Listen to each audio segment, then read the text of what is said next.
আবারও কেন্দ্র বনাম রাজ্য সংঘাত চরমে, এবার অপারেশন সিন্দুর। আর এই অপারেশন সিন্দুরেই ইউসুফ পাঠান, তৃণমূল কংগ্রেসের এমপি ইউসুফ পাঠানকে নিয়ে যত বিতর্ক, তার কারণ অপারেশন সিন্দুরে যে কেন্দ্র প্রতিনিধি দল পাঠাচ্ছে বিদেশ সফরে, সেই সফরেই প্রতিনিধি করার জন্য নাম রয়েছে ইউসুফ পাঠানের, আর তাতেই যত বিপত্তি। এখানে তৃণমূল কংগ্রেস সুপ্রিমো মমতা বন্দ্যোপাধ্যায় এবং অভিষেক বন্দ্যোপাধ্যায় দুজনেই একই সুরে জানিয়ে দিলেন যে কিভাবে কেন্দ্র এই সিদ্ধান্ত একা গ্রহণ করতে পারে, কারণ এটা তো এখতিয়ার বহির্ভূত। কার দলে কে যাবে, কোন প্রতিনিধি পাঠাবে, সেটা তো তাদের সিদ্ধান্ত হতে পারে, সেটা তো কখনোই বিজেপি সরকারের সিদ্ধান্ত হতে পারে না। স্বাভাবিকভাবেই পাশাপাশি তারা এও জানিয়ে দিলেন যে সন্ত্রাস রুখতে তারা সব কিছুতেই কিন্তু পাশে রয়েছে কেন্দ্রের। তারপরেও গিয়ে এই ইস্যুতে একদম কেন্দ্র বনাম রাজ্য আজ মুখোমুখি। আজ কথার কুস্তিতে আলোচনার বিষয় এটাই, এবং আজকে আমার অতিথি রয়েছেন তৃণমূল ছাত্র পরিষদ নেতা, কার্যকরী সদস্য গৌরব দত্ত মুস্তাফি। তোমাকে অনেক স্বাগত। আজকে আলোচনায় যাব, তবে তার আগে প্রথমেই শুনে নেব তৃণমূল কংগ্রেস সুপ্রিমো মমতা বন্দ্যোপাধ্যায় এই ইস্যুতে ঠিক কি বলেছেন। আজকে তিনি দুদিনের উত্তরবঙ্গ সফরে যাচ্ছেন, তার আগে বিমানবন্দরে তিনি এই নিয়ে বলেছেন। Let us very clear that nowadays the system is they don't inform the mother party, they only inform the parliamentary party. But parliamentary party only works for the parliamentary session, but they cannot take a policy decision. So no request came to us. If the request come to us, then of course we can consider. We are totally in favor of the country. I told you earlier also, in external affairs issue, we always used to support the central government policy. At present we are supporting the central government views and action. They cannot decide the member's name from their own. It is not their choice. It is the choice of the party. কেন্দ্রের এই সিদ্ধান্তে তিনি যে যথেষ্ট রুষ্ট, তিনি তা ভাবে আজ প্রকাশ করে দিয়েছেন। তাই এও তিনি জানিয়ে দিয়েছেন, অর্থাৎ অভিষেক বন্দ্যোপাধ্যায় তো সাফ জানিয়ে দিয়েছেন আজ বিমানবন্দরে যে ইউসুফ পাঠান কেন, কেউই যাবে না এই বিদেশ সফরে কেন্দ্রের। কি বলেছেন অভিষেক বন্দ্যোপাধ্যায়, দলের সর্বভারতীয় সাধারণ সম্পাদক, আমি একবার শোনাব। Center or the union government cannot decide unilaterally who will represent from which party. The BJP is at the helm. They are responsible for running the country. They are running the union government. They can decide on their part कि BJP से कौन जाएगा। अब मान लीजिए कांग्रेस से कौन जाएगा, तृणमूल से कौन जाएगा, डीएमके से कौन जाएगा, आम आदमी पार्टी से कौन जाएगा, समाजवादी पार्टी से कौन जाएगा, ये बीजेपी तय नहीं कर सकती। This has to be decided by the respective party leadership.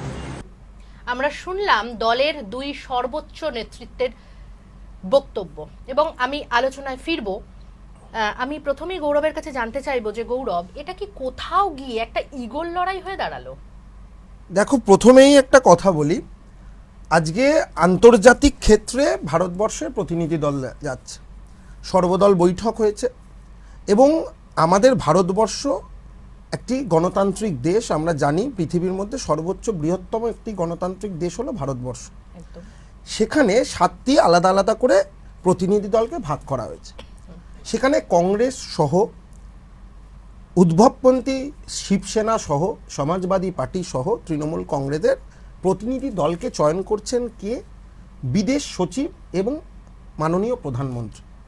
দেখো, আমাদের যে সার্বভৌমত্বের রক্ষার কথা বলা হচ্ছে, সেখানে কিন্তু প্রতিটি দলই, বিশেষ করে আমাদের তৃণমূল কংগ্রেসের সুপ্রিমো মাননীয় মুখ্যমন্ত্রী মমতা বন্দ্যোপাধ্যায় এবং আমাদের সর্বভারতীয় সাধারণ সম্পাদক শ্রী অভিষেক বন্দ্যোপাধ্যায় বারংবার বলেছে যে দেশে শান্তি শৃঙ্খলা বজায় রাখার রক্ষার্থে এবং সার্বভৌমত্ব, জঙ্গি দমনে সার্বভৌমত্ব এবং অখণ্ডতা রক্ষার্থে তৃণমূল কংগ্রেস সর্বদা কেন্দ্রীয় সরকারের পাশে আছে। কিন্তু কোথাও যেন কেন্দ্রীয় সরকার, প্রথমত আগে একটা কথা বলি, আজকে দেখেছি যখন ডোনাল্ড ট্রাম্প আমাদের সংঘর্ষ বিরতিতে যেতে বাধ্য করছে, আমরা সেই 1971 যদি ফিরে যাই, ইন্দিরা গান্ধী যখন রিচার্ড নিক্সনকে চোখ তুলে তাকিয়ে বলেছিল যে আপনি আমার বন্ধু হতে পারেন, আপনি আমার বস নন, এবং সেখানে দাঁড়িয়ে তিনি বাংলাদেশকে সাহায্য করে বাংলাদেশকে স্বাধীনতা আনতে সাহায্য করেছিলেন। আর আজকে 2025-এ আমরা কি দেখলাম, যেখানে ভারতীয় সৈন্যবাহিনী, ভারতীয় নৌবাহিনী, ভারতীয় বিমান বাহিনী প্রত্যেকে যেভাবে একদম অবশ্যই তাদের আমি সেনাবাহিনীর প্রত্যেক সদস্যকে কুর্নিশ জানাই, তাদের আন্তরিক শ্রদ্ধা জানাই। যেভাবে পাকিস্তানকে আমরা একেবারে চেপে ধরেছিলাম, সেই সময় ডোনাল্ড ট্রাম্পের নির্দেশে বলতে হচ্ছে, সেখানে আমরা সংঘর্ষ বিরতিতে গেলাম। সমগ্র ভারতবাসীর মনে একটা ক্ষেত জন্মালো, কারণ দেখেছি আমরা যখন পেহেলগামের বৈশরণ ভ্যালিতে 26 জন নিরীহ মানুষকে ধর্মের ভিত্তিতে নাকি গুলি করে মারছে, খুন করছে, তাদের বিরুদ্ধে সারা ভারতবাসী যখন সরব, এবং অপারেশন সিন্দুর তখন আমরা আজকে ভারতীয় সৈন্যবাহিনীর দ্বারা যখন আমরা দেখলাম, তখন আমরা কুর্নিশ জানালাম, আমরা কেন্দ্রীয় সরকারকেও কুর্নিশ জানালাম, অবশ্যই এটা দরকার। কিন্তু যখন পাকিস্তানকে চেপে ধরলো, সেই সময় আমরা সংঘর্ষ বিরতিতে চলে এলাম, এবং তাতেই সারা ভারতবাসীর মনে একটা ক্ষোভ জন্মালো। এবার সেই ক্ষোভকে প্রশমিত করার জন্য, নজর ঘোরানোর জন্য এখন আন্তর্জাতিক ক্ষেত্রে কি বলা হচ্ছে, যে পাকিস্তান যে সত্যিকারের জঙ্গি মানে একদম জঙ্গি আন্দোলন, জঙ্গি সংগঠনকে দিয়ে জঙ্গি বিস্তার করছে, তার প্রমাণ দেওয়ার জন্য 7টা প্রতিনিধি দলকে আলাদা আলাদাভাবে আলাদা আলাদা দেশে পাঠানোর ব্যবস্থা হলো। সেখানে কোথাও যেন বৈমাতৃসুলভ আচরণ। যখন সর্বদলীয় বৈঠকে প্রত্যেকটি দলের প্রতিনিধিরা, আমাদের প্রতিনিধি হিসেবে ছিলেন লোকসভার দলনেতা সুদীপ বন্দ্যোপাধ্যায়, তিনিও বলেছিলেন যে সর্বোচ্চভাবে যখনই দরকার আমাদের দল সর্বদা কেন্দ্রীয় সরকারের পাশে আছে। তো দেখুন, প্রত্যেকটি দলের একটি আভ্যন্তরীণ একটি কমিটি থাকে, একটা শৃঙ্খলা রক্ষা কমিটি থাকে, একটি পলিসি মেকিং কমিটি থাকে। সেখানে সর্বভারতীয় তৃণমূল কংগ্রেসেরও আছে, সেদিকে দেখতে গেলে উদ্ভবপন্থী শিবসেনাদেরও আছে। সেখানে দেখেছি আমরা কি, যে কাউকে না জানিয়ে প্রিয়াঙ্কা চতুর্বেদীকে করা হলো, রাহুল গান্ধীরাও আজকে সরব, মল্লিকার্জুন খাড়গেও সরব, তাদের না জানিয়ে শশী থারুরকে করা হচ্ছে, আনন্দ শর্মাকে করা হচ্ছে। আমাদের বক্তব্য হচ্ছে ইউসুফ পাঠানকে নিয়ে আমাদের নয়, ইউসুফ পাঠান আমাদের একজন সাংসদ, তিনি একজন ভারতবাসী। এবং কোথাও দেখুন, আজকে একটা দিদি কথা বলি, যে সবসময় এটা কিন্তু দ্বিপাক্ষিক আলোচনার ভিত্তিতে কিন্তু প্রতিনিধি দল চয়ন করা উচিত। তো কোথাও বিদেশ সচিব কিংবা বিদেশ মন্ত্রক কিংবা সংসদীয় মন্ত্রী কিরেন রিজিজু কিংবা মাননীয় প্রধানমন্ত্রী কেউই দলের সুপ্রিমো কিংবা দলের সাধারণ সম্পাদককে যোগাযোগও করার প্রয়োজন মনে করে। ডাইরেক্ট ইউসুফ পাঠানের কাছে নাম চাইছে, তার কাছে পাসপোর্ট চাইছে, পাসপোর্টের ডিটেলস চাইছে। এটা কোথাও যেন দলের কাছে অপমানিত বোধ হচ্ছে, কারণ দল তো একটা দলের শৃঙ্খলা রক্ষা, দলের একটা ডিসিপ্লিন। এই জায়গাটা যেটা বললাম যে ইগোর লড়াই হয়ে গেল কোথাও একটা, সেই জন্যই কি পাঠাচ্ছে না, বা তৃণমূল সাফ জানিয়ে দিল যে ইউসুফ তো নয়, কেউই যাবে। এবার এখানেই মেন প্রশ্নটা আমি কেন্দ্রীয় সরকারকে করতে চাই। বারংবার আজকে নেত্রী যখন 3 দিনের সফরে উত্তরবঙ্গ যাওয়ার আগেও বলে গেছেন, অভিষেক বন্দ্যোপাধ্যায় দিল্লি সফরে যাওয়ার আগেও বলে গেছেন যে আমরা সর্বদা পাশে আছি। আপনি নিয়ম কিছু একটা পলিটিক্যাল এজেন্ডা, পলিটিক্যাল নিয়ম মেনে হয়। আজকে আমরা বিজেপির সুপ্রিমোর বদলে আমরা অন্য কাউকে বলি না। আজকে ওনারা কি করেছেন আমি বলছি তো একদম নাম ধরে, শিবসেনার যিনি প্রিয়াঙ্কা চতুর্বেদী বিজেপির বিরুদ্ধে কিছুটা নরম, ওই জন্য তাকে ডাকা হয়েছে। আজকে দেখুন শশী থারুর বারংবার এই কিছুদিন আগে থেকেও বারবার দেখা গেছে প্রধানমন্ত্রীর প্রতি প্রশংসা করছে, তাই জন্য তাকে ডাকা হচ্ছে। এটা তো মানে পরিষ্কার, জলের মতো পরিষ্কার, দিনের আলোর মতো পরিষ্কার। সেখানে আমাদের ইউসুফ পাঠান, তিনিও আমাদের দলের সাংসদ, মমতা বন্দ্যোপাধ্যায় তাকে আজকে সাংসদ হিসেবে আজকে প্রতিষ্ঠিত করেছেন। কিন্তু কোথাও যেন আমরা মনে করেছি যে আমাদেরকে ছোট করা হচ্ছে, অপমানিত করা হচ্ছে। নট ইগো, আমাদের শুধু নয়, যে সকল দল আছে সব দলকে আজ ছোট করা হচ্ছে। তাদের সুপ্রিমোকে জানানো হবে, দ্বিপাক্ষিক আলোচনার ভিত্তিতে নিশ্চয়ই জানাক। মমতা বন্দ্যোপাধ্যায় 2 জন নাম দেবে, আপনারা তার মধ্যে চুজ করে নিন। তা না করে ডাইরেক্ট আপনি সাংসদকে করতে পারেন না। আমরা মনে করি আমাদের যারা 51বর্তী, আমরা যারা বাঙালি পরিবারে, আমরা চিরকাল মনে করি কোনো একজন কারো বিবাহের নেমন্তন্নের অনুষ্ঠানে যখন কার্ডটা আসে, আমরা মনে করি আমাদের বাবার নামে কার্ডটা দেয়, যে আমার বাবার জন্য বাবাকে বলা হয় যে আপনি, এবং একদম, এবং বাবাকে বলা হলো আপনি এবং আপনার পরিবার। তো আমাদের তৃণমূল কংগ্রেসটাও তো একটা পরিবার। তো সেখানে পরিবারের নেত্রীর নাম কি মমতা বন্দ্যোপাধ্যায়, আমাদের নেতার নাম কি অভিষেক বন্দ্যোপাধ্যায়। দুজনের কাউকেই বলার প্রয়োজন মনে করেনি। ইউসুফ পাঠান নিশ্চয়ই পরিবারের অংশ, কিন্তু পরিবারের প্রধান নন। একদমই। এই কারণেই এটা কোনো মানে ইগো নয়, কিন্তু এটা কোথাও গিয়ে একটা অপমানিত বোধ করছে। শুধু তৃণমূল কংগ্রেস নয়, শুধু সর্বভারতীয় তৃণমূল কংগ্রেস নয়, সেখানে জাতীয় কংগ্রেস, সেখানে সমাজবাদী পার্টি, সেখানে উদ্ভবপন্থী শিবসেনা থেকে এনসিপি, প্রত্যেকেই কিন্তু এর বিরুদ্ধে প্রতিবাদ করছেন।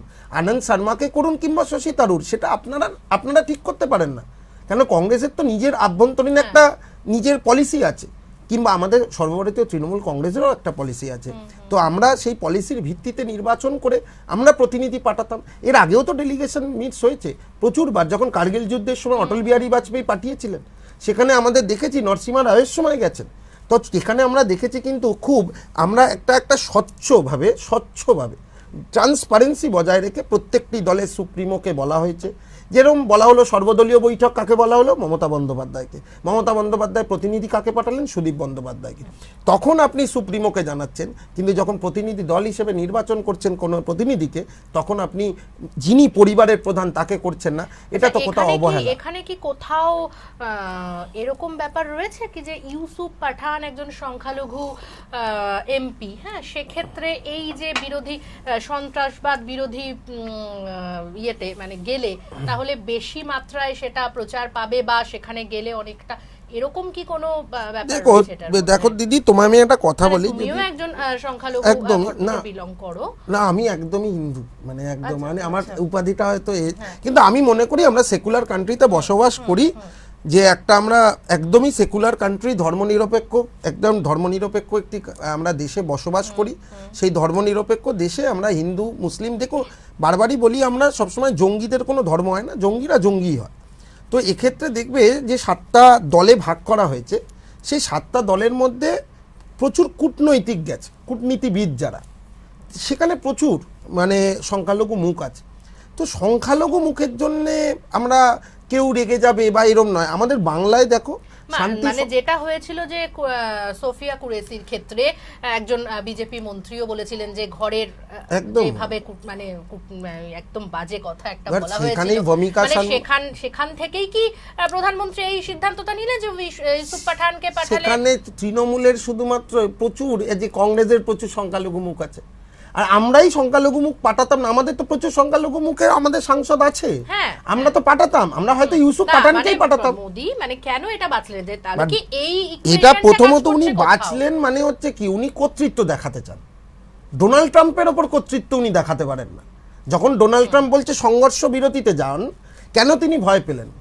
কোথাও গিয়ে তাকে তো অপমানও করা হয়েছে। আমরা দেখেছি মার্কিন যখন কেন্দ্রে হোয়াইট হাউসে ওয়াশিংটনে যখন মিটিং হচ্ছে, তখন নরেন্দ্র মোদীকে নিয়ে তিনি হাসি ঠাট্টা করেছেন, সেখানে তার প্রতিবাদ করা উচিত ছিল। এখানে এসে আমাদের বীর সন্ন্যাসী বিবেকানন্দের নাম তিনি মানে একদমভাবে মানে আমি বলতে চাই না, তিনি ভুল উচ্চারণ করেছেন, যেটা আমাদের বাঙালি তথা নয় ভারতবাসীর অপমান। স্বামী বিবেকানন্দের নাম তিনি ভুল উচ্চারণ করেছেন। তো সেখানে দাঁড়িয়ে নরেন্দ্র মোদী নিশ্চুপ থেকেছেন, কেন বলা উচিত? এটা ইন্দিরা গান্ধী যদি রিচার্ড নিক্সনের মতো, তখন আরও শক্তিধর ছিল আমেরিকা, তখন ভারতবর্ষ এতটাও শক্তিধর হয়নি।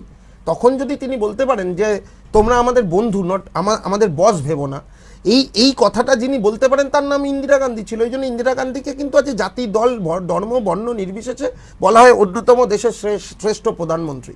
তো আজকে নরেন্দ্র মোদী আজকে কর্তৃত্ব করার চেষ্টা করছে। আজকে মমতা আমাদের দলই একমাত্র দল আমি মনে করি সারা ভারতবর্ষের মধ্যে, যেখানে গিয়ে যারা কিন্তু মহিলা মুখ যেরকম বেশি রাখে, সংখ্যালঘুদের যেরকম প্রাধান্য দেয়, সেরকম আমাদের হিন্দুদের যেরকম প্রাধান্য দেয়, আমরা নমশূদ্রদের প্রাধান্য দেওয়া হয়, তপশিলীদের প্রাধান্য দেওয়া হয়। মমতা বন্দ্যোপাধ্যায় সবসময়, মমতা বন্দ্যোপাধ্যায়ের সম্বন্ধে সবসময় বিরোধীদের তরফ থেকে একটা যেটা অভিযোগ ওঠে কি যে তিনি সংখ্যালঘুদের তোষণ করেন। হ্যাঁ, তো সেক্ষেত্রেই এই তাহলে তো একটাই কথা বলতে হয়, তাহলে অক্ষয় তৃতীয়ার দিনটা কেউ জানতো না, যেহেতু মানে সংখ্যালঘু ভোট যেহেতু 2026 সামনে, এবং সংখ্যালঘু ভোট একটা প্রায়োরিটি যেহেতু তৃণমূল কংগ্রেসের জন্য, তো সেই জন্য ইউসুফ পাঠানকে তারা পাঠালো না। এইটা তাহলে বোধহয় ভোট ব্যাংকে কোথাও গিয়ে এটা প্রভাব পড়তে পারে। আমি এই সংক্রান্ত আজকে শুভেন্দু অধিকারী, রাজ্যের বিরোধী দলনেতা, তিনি একটি বক্তব্য বলেছেন, তো সেটা আমি একবার শুনে নেব। উনি তো কমপ্লিটলি সাম্প্রদায়িক কার্ড খেলে জিতেছেন বহরমপুরে। উনি তো ওখানে ডেভেলপমেন্টের কথা বলে যেতেন, সাম্প্রদায়িক কার্ড খেলে জিতেছেন। এবং ওদের ঘরের ছেলে অজিত চৌধুরীকে মুসলমানরা ভোট দেয়নি, যেহেতু ওর নামটা অধীর চৌধুরী, ওর নামটা যদি অধীর চৌধুরী না হলে ওদের কমিউনিটির কোনো নাম হতো, তাহলে ওরা অধীর চৌধুরীকেই বলতো। আমি ওখানে তৃণমূলের ভোট করেছি 2019 সালে। একটাতে আবু তাহের, একটা খলিলুর রহমান জিতেছিল। প্রথমবার তৃণমূল ওখানে খাতা খুলেছিল। আমাকে বহরমপুর লোকসভা কেন্দ্রে ৭৮,০০০ ভোটে অধীর চৌধুরী জিতেছিলেন অপূর্ব সরকারকে হারিয়ে। আমাকে তৃণমূল কংগ্রেসের মুসলিম নেতারা বলেছিল আপনি যদি কোনো মুসলিম ক্যান্ডিডেট দিতেন জিততেন। অতএব মাইন্ডসেটটা আমরা সাম্প্রদায়িকতা করি না, আমরা রাষ্ট্রবাদ করি।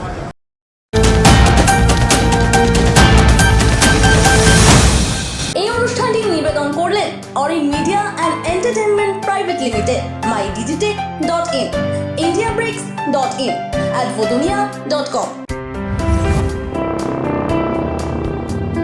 স্বপ্নের কেরিয়ার করতে চান কিন্তু জানেন না কোথায় যাবেন, কোন কোর্সে অ্যাপ্লাই করবেন, কিভাবে অ্যাপ্লাই করবেন, কোন কোর্সের জন্য কোন প্রতিষ্ঠান নাম্বার 1।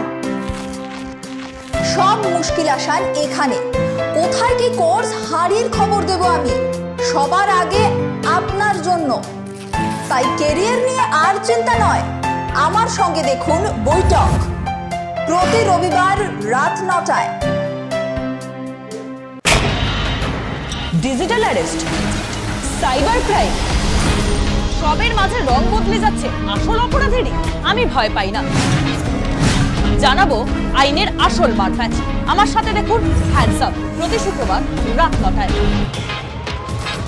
কাজের চাপে আপনি নিজের যত্ন নিতে ভুলে যান?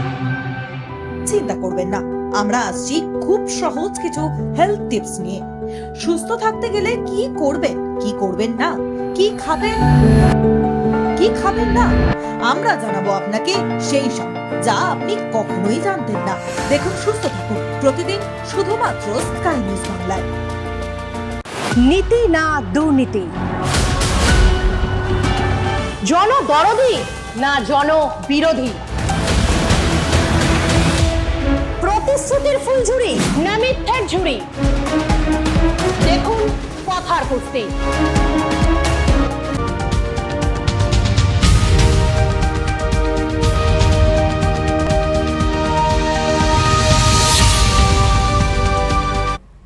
শুভেন্দু অধিকারী রাজ্যের বিরোধী দলনেতা, তার বক্তব্য আমি শুনিয়ে বিরতিতে গিয়েছিলাম। তো বিরতি থেকে ফিরে আমি আবার আলোচনায় ফিরছি। শুভেন্দু অধিকারী যেরকম বললেন, শুনলে তুমি, যে অধীর চৌধুরী তিনি যেহেতু বাঙালি মানে হিন্দু, সেই জন্য তিনি সেখানে হেরে গেলেন। দীর্ঘ দিনের তিনি রাজনীতির সঙ্গে যুক্ত রয়েছেন এবং ইউসুফ পাঠান যেহেতু বহরমপুরে মুসলিম ভোট অনেকটাই বেশি, সেই জন্য ইউসুফ পাঠান জিতে গেলেন। মানে এই যে ব্যাপার, তুমি কি বলবে? দেখো, একটা কথা পরিষ্কার বলতে পারি, আজকে এই শুভেন্দু অধিকারী ছিল মমতা বন্দ্যোপাধ্যায়ের একদম আঁচলের তলায়। আজকে নিজে বাঁচার জন্য গেছে বিজেপিতে, এবং বিজেপির ভোটে জেতার অস্ত্রই বলো, ভোটে জেতার তুরুপের তাসই বলো, অস্ত্র সব কিছুই তাদের হচ্ছে ধর্মীয় বিভাজন। আমরা বরাবরই দেখে এসেছি, তারা হিন্দু মুসলিম এই বিভাজনের ভিত্তিতেই ভোট চায়। তারা উন্নয়নের কথাও বলে না। আমরা দেখলাম এই কালকেরই নিউজ, আমরা দেখেছি মানরেগাতে ৭১ কোটি টাকার দুর্নীতি ১০০ দিনের কাজে গুজরাটে। সেসব নিয়ে তারা কথা বলে না। তাদের এইসব নিয়ে বলতে গেলে তখনই তারা ধর্মীয় বিভাজনে চলে যায়। আজকে মমতা বন্দ্যোপাধ্যায়কে বারবার বলা হয় যে তিনি নাকি সংখ্যালঘু তোষণ করছেন। তাহলে ৩০ এপ্রিল অক্ষয় তৃতীয়ার পূর্ণ লগ্নে দীঘায় যে জগন্নাথ মন্দির স্থাপিত হলো, তাতে শুভেন্দু অধিকারীর এত গাত্রদাহ কেন? তিনি কেন বলছেন এটা সংস্কৃত কেন্দ্র? আরে সংস্কৃতি কেন্দ্রই হোক, যাই হোক। এবং এটা দেখো গৌরব, তুমি কোনোভাবেই তো অস্বীকার করতে পারবে না, সর্বস্তরেই এই কথা যে হচ্ছে মুসলিম ভোট তৃণমূলের জন্য তো একটা বড় মাইনে রাখে। দেখুন, আগের বছরে যদি পার্সেন্টেজ আপনারা ক্যালকুলেশন করেন, তাহলে একটা জিনিস দেখবেন, মহিলা ভোটও তৃণমূল কংগ্রেস এতটাই পেয়েছে। তাহলে আপনারা কি বলবেন? সেখানে মহিলা ভোট, মমতা বন্দ্যোপাধ্যায়কে মহিলারা পছন্দ করেন, তারা লক্ষ্মীর ভাণ্ডারকে আঁকড়ে ধরে বাঁচতে চান। তাহলে সেই মহিলা ভোটও তো, কিন্তু মহিলা ভোটের প্রায় ৭০% আমরা তৃণমূল কংগ্রেস পেয়েছি, 71%। আপনি দেখুন, আপনার স্ট্যাটিস্টিক্স দিয়ে বলছি। এবার মহিলাদের পার্সেন্টেজে 70% একটা দল পাচ্ছে, সেখানে তো আমরা তখন তো ধর্মীয় বিভাজন দেখছি না। একটা মহিলা, যেখানে নারী সুরক্ষায় আজকে কিন্তু কলকাতা শহর সর্বপ্রথম, রাজ্যের দিক দিয়ে পশ্চিমবঙ্গ সর্বপ্রথম। আমরা দেখেছি, এটা আমরা তো করিনি, কারা করছে, এটা কেন্দ্রীয় সরকারের, যে কেন্দ্রীয় সরকার থেকে যে আমরা পাবলিশড হয় সেখান থেকেই আমরা দেখেছি। সেখানে আজকে যদি দেখেন, উত্তরপ্রদেশ হচ্ছে নারী সুরক্ষায় সর্বনিম্ন স্থানে আছে, সেখানে তো ডাবল ইঞ্জিন সরকার চলছে। তো সেখানে দেখুন, সংখ্যালঘুরা যদি আজকে মমতা বন্দ্যোপাধ্যায়ের উন্নয়নকে সামিল রেখে তারা ভোট দেয়, মমতা বন্দ্যোপাধ্যায়ের উন্নয়নকে মামাটি মানুষ হিসেবে ভোট দেয়, সেখানে আমরা তো কাউকে বলতে পারি না। কিন্তু আমরা তো বি.আর. আম্বেদকর যে সংবিধান, সেখানে তো আমরা দেখেছি শিখ, ইসাই, মুসলিম, খ্রিস্টান সবাই মিলেই আমরা ভারতবাসী। তো এখানে ডিসক্রিমিনেশন করেনি কোনোদিন তৃণমূল কংগ্রেস, আগামী দিনেও করবে না। আমরা হিন্দুদেরও যেরকমভাবে সুরক্ষা দিতে চান মমতা বন্দ্যোপাধ্যায়, আমাদের মুসলমানকেও চান, তিনি বৌদ্ধিস্টকেও চান, তিনি খ্রিস্টানদেরও চান, তিনি জৈনদেরও চান। তিনি প্রত্যেকটি মানুষকেই সমান মানুষ এবং মানব ধর্মই যে শ্রেষ্ঠ ধর্ম, মমতা বন্দ্যোপাধ্যায়, অভিষেক বন্দ্যোপাধ্যায় বারংবার বলেন। সুতরাং এখানে বারংবার যদি বলা হয় যে সংখ্যালঘু ভোটের দ্বারা জিতছে, তাহলে আপনারা তাহলে সংখ্যালঘু ভোট পান না কেন? তার মানে আপনারা ভারতবাসী নন। তাহলে ভারতবর্ষ যখন আমরা যে বিরোধী রাজ্যের যে বিরোধী দল বিজেপি, তাদের সবসময় হিন্দুত্বের একটা মোড়কে তারা মুড়ে থাকে, এটা আমরা সব সেটা কি ভারতের সংবিধান সহমত? ভারতের সংবিধান কি সেই কথা বলছে? ভারতের সংবিধান কিন্তু বারংবার বলছে যে সর্বধর্ম সমন্বয়ের কথা। আমাদের জাতীয় সঙ্গীতে আছে সর্বধর্ম সমন্বয়ের কথা। আজকে একটা দল এসে পুরো ভারতবর্ষের সংবিধানকে বদলে দিতে চাইছে, জাতীয় কবি রবীন্দ্রনাথ ঠাকুরের রচনাকে বদলে দিতে চাইছে। তারা তো যদিও জানেই না, তাদের নেতারা, রবীন্দ্রনাথ ঠাকুর সহজপাঠ লিখেছে না বিদ্যাসাগর। আজকে তারা বিদ্যাসাগরের মূর্তি ভাঙে, তারা ভারতীয় সংস্কৃতির সাথে সহমত নয়, তারা ভারতীয় সংস্কৃতির কৃষ্টি কিছু জানে না। আজকে বিনায়ক দামোদর সাভারকর আমরা দেখেছি, ভারতীয় বিপ্লবীদের তিনি ধরিয়ে দিতেন। আজকে 1926 সালে আমরা দেখেছি ব্রিটিশদের হাতে ধরিয়ে দিতেন। যারা দেশ বিরোধী ছিল তারা এখানে এসে বলছে সবচেয়ে বড় দেশভক্তি। সবচেয়ে বড় নিদর্শন এই জ্যোতি বলে যে মহিলা ইউটিউবার আমরা দেখলাম গুজরাটে, তিনি আজকে দেখুন, তিনি তো একজন হিন্দু, তিনি আজকে পাকিস্তানের চর, তিনি আজকে বিজেপির পতাকা নিয়ে বিজেপির ভোট প্রচারে ছিলেন। আজকে এখন তার উত্তরে কি বলবে বিজেপি? আসলে বিজেপি এই নজর ঘোরানোর চেষ্টা করে সব সময়।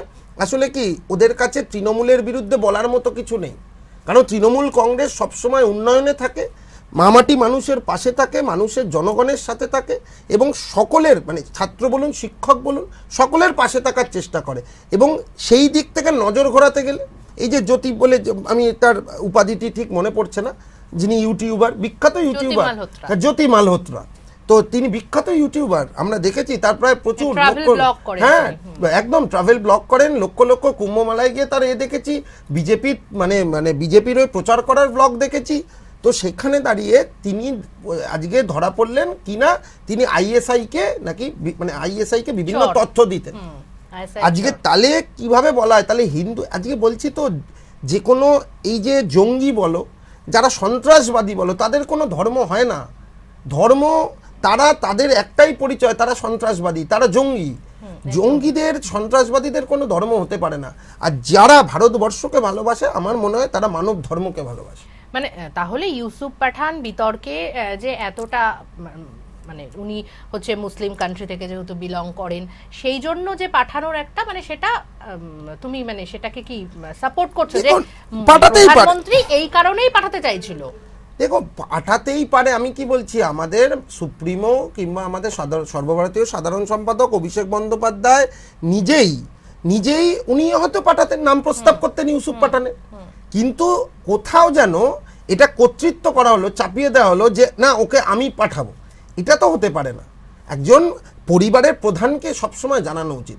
আজকে কংগ্রেস ঠিক করতো কাকে পাঠাবে, আজকে সঞ্জয় রাউত কিংবা উদ্ধব ঠাকরে ঠিক করতো কাকে পাঠাবে, কিন্তু আমাদের আজকে আমি পরিবারকে টপকে, আমাদের পরিবারকে টপকে আমি ব্যক্তিগতভাবে কাউকে অ্যাপ্রোচ করতে পারি না। একদমই, মানে এটা এইখানে বক্তব্যটা স্পষ্ট যে এটা কোনো ইগোর লড়াই নয়, তবে যেহেতু পরিবারের, আমরা সবসময় জেনে এসেছি যে পরিবারের, হ্যাঁ, নিয়ম শৃঙ্খলা এবং একটা পারিবারিক বন্ধন, যে পরিবারের যে সর্বময় কর্তা বা কর্ত্রী, তাকে জানানো হলো না, এক্ষেত্রে এটা অপমানের যথেষ্ট। একদমই।